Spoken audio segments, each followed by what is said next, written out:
સુરત શહેરમાં મેટ્રોની મોકાણ અથવા Lions road પર કીચડવાળું પાણી લીકેજ થતા અનેક વાહન લપસ્યા હોવાના દ્રશ્ય સામે આવ્યા છે।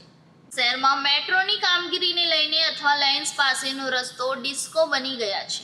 જાહેર રસ્તા પર કીચડવાળું પાણી લીકેજ થતા ચીકણી માટીથી વાહન ચાલકો માટે આફતરૂપ બની ગઈ છે। આ જગ્યાએ અનેક વાહનો સ્લીપ થતા આ વિસ્તારમાં ટ્રાફિક જામ થઈ ગયો છે। હાલમાં મેટ્રોની કામગીરી અને રસ્તા પર કાદવને કારણે સુરતીઓની મુશ્કેલી વધી રહી છે। સુરતના અથવા લાયન્સ વિસ્તારમાં આજે પીક અવર્સમાં ટ્રાફિક જામ થઈ ગયો હતો। આ જગ્યાએ રસ્તા પર જાહેર રસ્તા પર કીચડવાળું પાણી લીકેજ થયું હતું। છેલ્લા અડધો કલાકથી લોકોને સમસ્યા પડી રહી છે। અડધા કલાકમાં 1 દર્જન વાહનો લપસી પડ્યા હતા। જો જલ્દીથી કીચડ સાફ કરવામાં આવે તેવી લોકોની માંગ કરી છે। જી આપણું નામ અને કાર્યક્ષેત્ર? શૈલેષભાઈ, શું સમસ્યા થઈ છે અહીંયા? કેમ લોકો પડી રહ્યા છે? અહીંયા ભાઈ કામકાજ ચાલે છે મેટ્રોનું કામકાજ બહાર ચાલે છે તો અહીંયા પાઇપ લીકેજ થઈ ગઈ।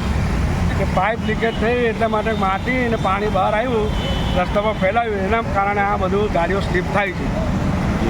ને અમે અંદાજને કીધું પેલા મારે કે ભાઈ તમારો કાર્યકર્તા માણસ મૂકો, અહીંયા બેરિકેડ મૂકો, જેથી લોકોને ખબર પડે કે ભાઈ કામકાજ ચાલે છે તો ગાડીઓ ધીરે રાખે, જેથી કારણે ગાડી સ્લીપ ના થાય। ક્યારથી આ લીકેજ થયું છે? કેટલી વાર થઈ છે પાણી લીકેજ? ભાઈ હું આવ્યો છું હમણાં અડધો પોણો કલાક પહેલાં, મેં જોયું મારી અમે 3 ગાડી સ્લીપ થઈ તો મેં એમને કહેવાય ગયો કે પેલો પાઇપ લીકેજ, એમને માણસ આવ્યો કામકાજ વાળાને, બહાર કામકાજ ચાલુ છે હમણાં મૂકું ભાઈ કામકાજ। હાલ કેટલા લોકો અહીંયા પડી ચૂક્યા છે અને 5 ગાડીઓ મારી અમે પડી સાહેબ। શું કહેશો પ્રશાસનને? બરાબર, શું કહેવાય, એમનું કામકાજ ચાલે છે। હવે જ્યાં કે એનો પાઇપ લીકેજ થયો છે તો અમને ખબર પડી હમણાં, તો હવે કામકાજ બંધ કર્યું છે અને કામકાજ ચાલુ છે।